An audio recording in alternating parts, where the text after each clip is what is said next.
भारत सिर्फ अस्करी महाज पर ही नहीं बल्कि सिफारती मैदान में भी मात खा रहा है।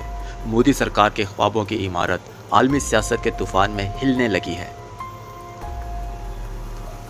भारत को इस वक्त न सिर्फ सरहदी तनाव का सामना है बल्कि बैनुल-अक़वामी महाज पर भी शदीद दबाव बढ़ चुका है। पाकिस्तान ने सिफारतकारी की बिसात पर ऐसे मोहरों को हरकत दी कि आलमी राय आमा भी हमारे मौक़िफ़ के हक़ में हमवार होती गई और भारत को अपनी जारहाना पॉलिसियों का दिफा करना पड़ रहा है। अक़वाम मुत्तहिदा, यूरोपीय यूनियन, OIC और दीगर आलमी फोरम्स पर भारत को शदीद तनकीद सहनी पड़ रही है। अंदरूनी मुल्क भी हालात मोदी के हक़ में नहीं। कांग्रेस और आम आदमी पार्टी ने इल्ज़ाम लगाया है कि मोदी ने कौमी सलामती जैसे हसास मसले को सियासी फ़ायदे के लिए इस्तेमाल किया है। 4 अगस्त 2025 को अमेरिकी सदर डोनाल्ड ट्रंप के बयान ने मोदी हुकूमत के लिए मुश्किलात को कई गुना बढ़ा दिया है। ट्रंप ने भारत के साथ रूसी तेल की खरीदो फरोख्त पर न सिर्फ तनकीद की बल्कि 25% से भी ज़्यादा तरसीली टैक्स बढ़ाने का ऐलान किया है। अमेरिकी सदर ट्रंप ने भारत के टैरिफ में मजीद 25% इजाफा कर दिया। व्हाइट हाउस के मुताबिक भारत पर मजमूई अमेरिकी टैरिफ 50% हो गया है। इसके साथ साथ रूस से तेल खरीदने पर सानवी पाबंदियों का अंदिया भी दिया, जो भारत की सिफारती नाकामी का खुला सबूत है। इस नए टैरिफ से भारत की $6 अरब सालाना बरामदात मुतासिर होंगी।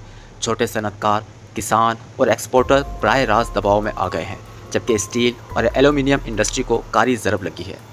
मज़ीद बरा, ट्रंप ने एप्पल और टेस्ला जैसी बड़ी कंपनियों को खबरदार किया है कि भारत में पैदावारी सलाहियत बढ़ाना अमरीकी मुलाजमतों और मैशियत के खिलाफ हो सकता है। इसके बाद भारत में काम करने वाली बैनुल-अक़वामी कंपनियां भी दबाव में आ गई हैं और मोदी सरकार बेबस नज़र आने लगी है। दूसरी जानिब भारत ने वर्ल्ड बैंक और दीगर आलमी इदारों पर दबाव डालने की हर मुमकिन कोशिश की कि पाकिस्तान को कर्ज न दिया जाए, लेकिन वर्ल्ड बैंक ने वाज़ेह कहा कि पाकिस्तान की माशी इस्लाहात काबिल तारीफ़ है और कर्ज इन पॉलिसी इक़दामात की हिमायत में दिया जा रहा है। यूँ भारत की ये लॉबिंग भी नाकाम हो गई। पाकिस्तान ने निहायत हिकमत से सिफारती महाज संभाला। चीन, तुर्की, सऊदी अरब और ईरान ने खुलकर पाकिस्तान की हिमायत की। अक़वाम मुत्तहिदा की सलामती कौंसिल ने भारतीय जारियत की मज़म्मत की और आलमी मीडिया ने भी भारतीय प्रोपेगेंडे को रद्द कर दिया है। पाकिस्तान की जानदार सफारतकारी का एक और सबूत अमेरिकी सदर का वो बयान, जिसमें उन्होंने कहा कि हम पाकिस्तान के साथ मिलकर तेल निकालेंगे और मुमकिन है कि कल यही पाकिस्तान भारत को तेल बेच रहा हो।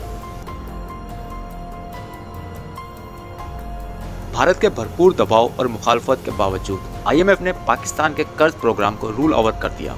आर्मी चीफ के हालिया सऊदी अरब और चीन के दौरे मईशत में इस्तेहकाम और सरमायाकारों के एतमाद में इजाफे का बाइस बने हैं।